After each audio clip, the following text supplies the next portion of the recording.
know that some communities have the odds stacked against them and have had the odds stacked against them for a very long time, in some cases for decades. And in some communities, that sense of unfairness and powerlessness has contributed to dysfunction in those communities. You know, communities are like bodies, and if the immunity system's down, they can get sick. And so Obama's working around the clock in the remaining months of his reign of terror to make certain that he destroys the soldiers of our immune system, the police. I'm sort of an expert on the immune system. I wrote a great book on it. I don't know, the 83, it's a long time ago. Maximum Immunity. It was in 6 languages, Dutch, Swedish, Italian, of course in English. It was Houghton Mifflin. It was a good book. It was during the height of the AIDS epidemic. And I studied the immune system, and of course we compared the white blood cells and the other immune bodies that protect us against invaders to our soldiers, our Marines, our Navy, Coast Guard, and our police. And Obama knows very well that if you take down the immune system, the body can be destroyed. The invaders can take over and destroy the body politic. I am telling you as I sit here, this man is demonic in his desire to destroy the police, the local police in this country, replace them with a federal police force. I was the first one to point this out. It doesn't matter who said it first. We all see it now. And he is now unleashing community organizers on crime-filled cities. This is a new mission. He has found $163 million in grants to be distributed to gangs. He calls them community organizations. But let me ask you who the Cincinnati Black United Front is. Let me ask you who the American Civil Liberties Union is. The ACLU is a gang with law degrees. So he's giving them money to tell these groups how to tell the police how to behave, not to tell the police, we back you, keep the gangs under control. I warned you this was coming. As I listened to my own voice on a show I did Monday or Tuesday, something happened inside of me. I said, Michael, do you realize that every word you say is now permanently recorded? This is not the old days of radio where people can say something and then they figure no one heard it, or if they did, they can't capture it. Every word I say, and fact of the matter, anyone in radio, is permanently recorded now. Permanently. It's a permanent record. Moreover, let's say you have a politician who hates you, who doesn't have the time to listen to you. His minions, he has thousands of them, can listen, capture something of yours, and send it to the dictator. You understand what I'm saying to you? You get that? These thuggish groups, the ACLU is a criminal organization, as you know, with law degrees. They're the cowardly side of the revolution. The ACLU are the cowards who hide behind law degrees. They work with the actual street thugs who do the damage. Do you understand how this works? So she's going to put in new guidelines in cities to teach police how to behave toward the gangs. Now that leads us to the Gestapo is born. Upon becoming Chancellor of Germany, Adolf Hitler had appointed Hermann Goering as Minister of the Interior for the state of Prussia. As Minister of the Interior, Goering thereby had control of the police. That's the Attorney General.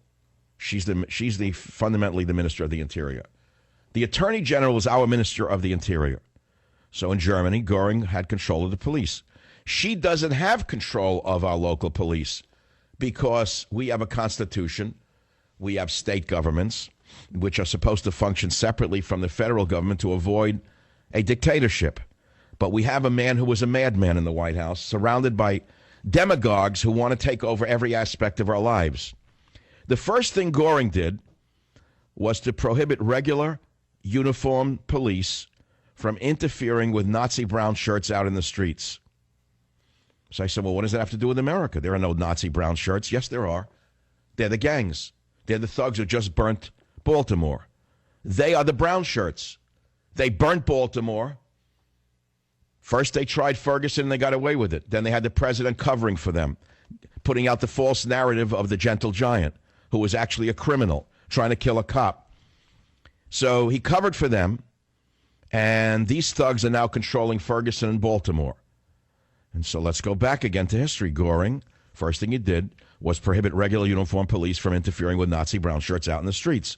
This meant that innocent German citizens had no one to turn to as they were being beaten up by rowdy young stormtroopers. Well, do we have stormtroopers? No, we don't have rowdy young stormtroopers. We have rowdy young thugs, inner city thugs. And what did these young stormtroopers do? These young Nazi toughs took full advantage of police leniency to loot shops at will and terrorize Jews or anyone else unfortunate enough to be caught in the wrong place at the wrong time. Well, did they loot in Ferguson? You betcha. Did they loot in Baltimore? You betcha. Did they terrorize people? You betcha. So what's the parallel, boys and girls? The Gestapo was born in Germany. Obama is giving birth to a Gestapo in America. His gangs are called victims. The police are called thugs. He's reversed everything. Today we're also releasing new policies on the military-style equipment that the federal government has in the past provided to state and local law enforcement agencies. We've seen how militarized gear can sometimes give people a feeling like it was an occupying force as opposed to a force that's part of the community that's protecting them and serving them. Can alienate and intimidate local residents and send the wrong message.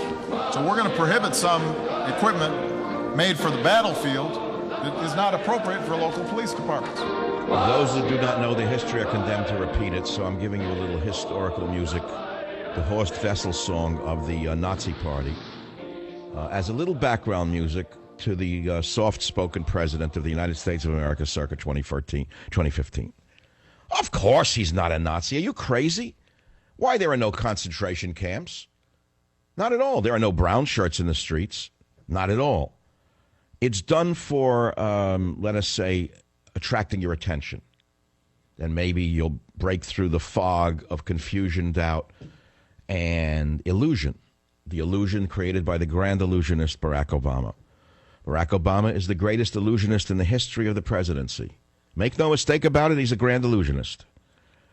And instead of screaming in German, he talks softly. And he threatens everyone in the United States of America on a daily basis with his reign of terror, while not threatening ISIS. ISIS is taking over one city after another, and he and his sorority are telling us that they don't stay awake worrying about it at night. It's nothing. You hear this? The world is burning, and he's attacking American police.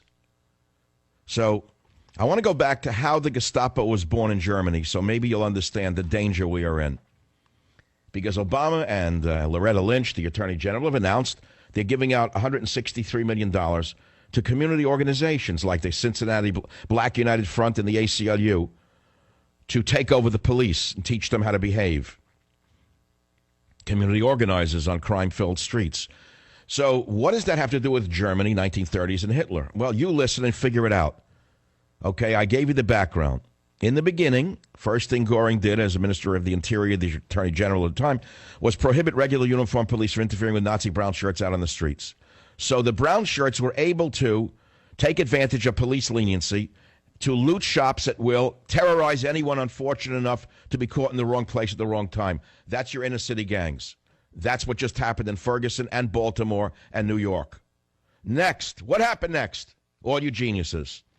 Next, Goring purged the Berlin Police Department of all politically unreliable cops, and he had 50,000 stormtroopers sworn in as special police auxiliaries. So what happened then? Well, then the stormtroopers, meaning the thugs from our streets, had the power to arrest, and they relished its use. Jails were soon overflowing with people taken into protective custody, resulting in the need for large outside prison camps. The birth of the concentration camp system. It happened step by step, stage by stage, day by day, month by month, year by year, right in front of the German people's eyes. Join the Savage Nation.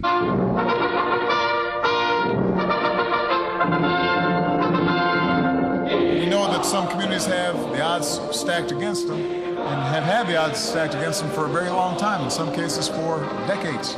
And in some communities, that sense of unfairness and powerlessness has contributed to dysfunction in those communities.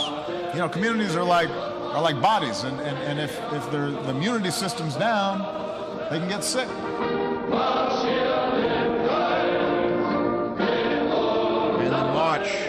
to fascism goes on right in front of our eyes by the Grand Illusionist.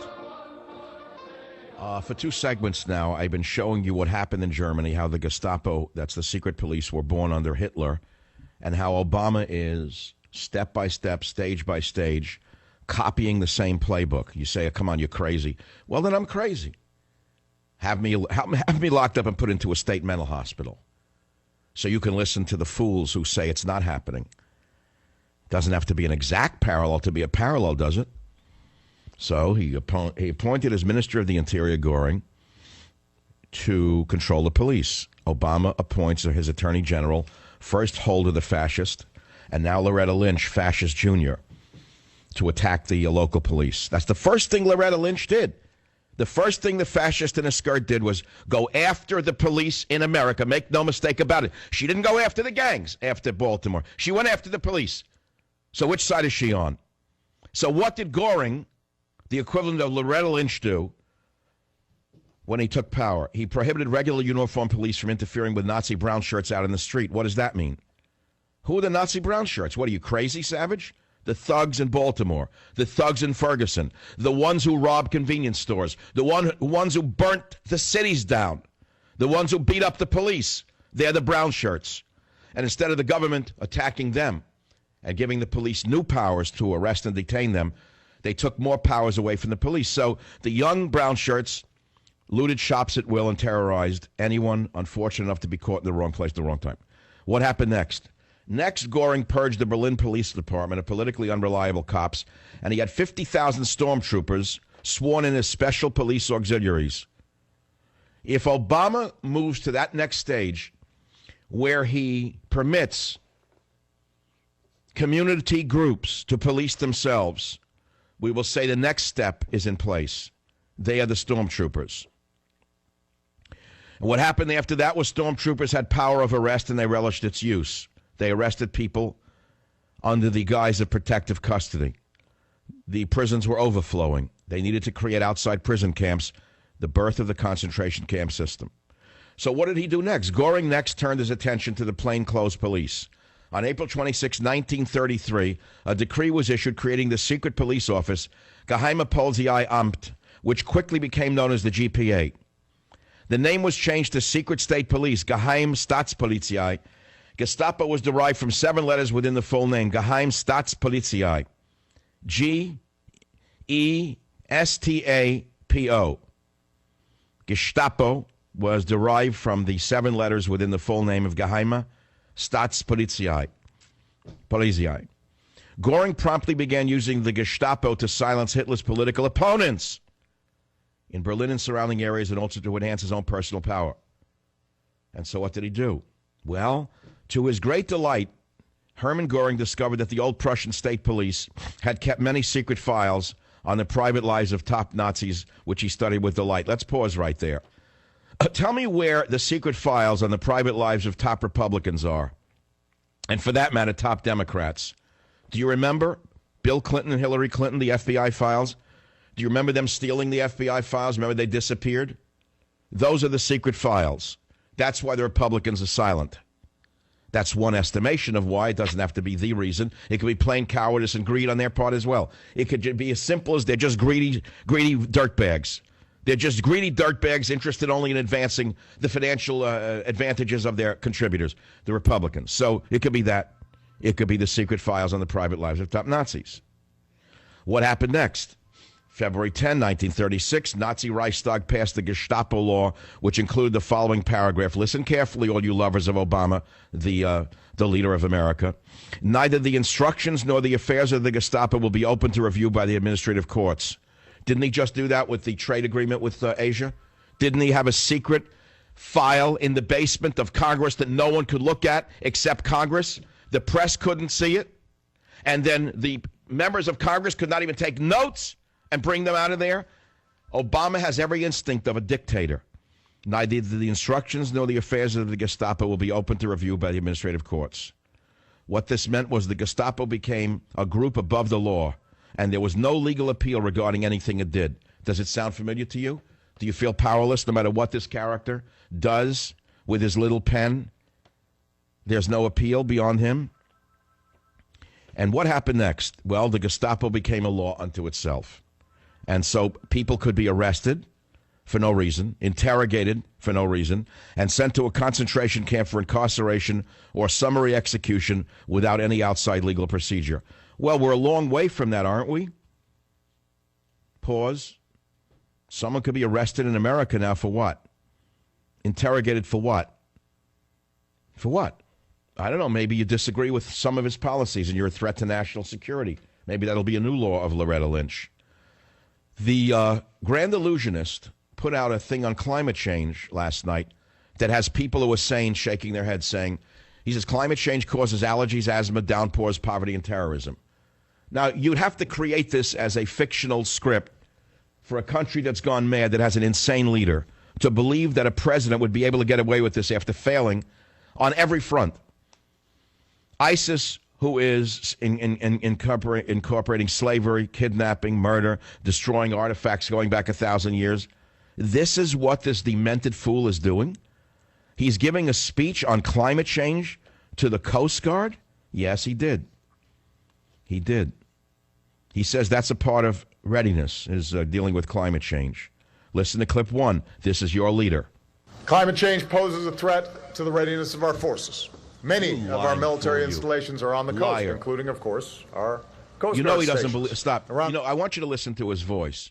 He is reading a script written for him by some very dangerous, demented people, evil people, and he doesn't believe a word of it. I want you to listen to the hollowness of the Grand Illusionist. Play clip 1. Climate change poses a threat to the readiness of our forces. Many of our military installations are on the coast, including, of course, our Coast Guard stations. Around Norfolk, high tides and storms increasingly flood parts of our Navy base and an air base. In Alaska, thawing permafrost is damaging military facilities. Out west, deeper droughts and longer wildfires could threaten training areas our troops depend on. So politicians who say they care about military readiness ought to care about this as well. This is his problem, not those who rape, kill, pillage, take over cities, and enslave hundreds of thousands of people. Not one of the greatest displacements of a population in modern American times caused by his failed policies in the Middle East. No, he's talking about seawalls. He's seawalls now and global warming taking over the world. Well, I rest my case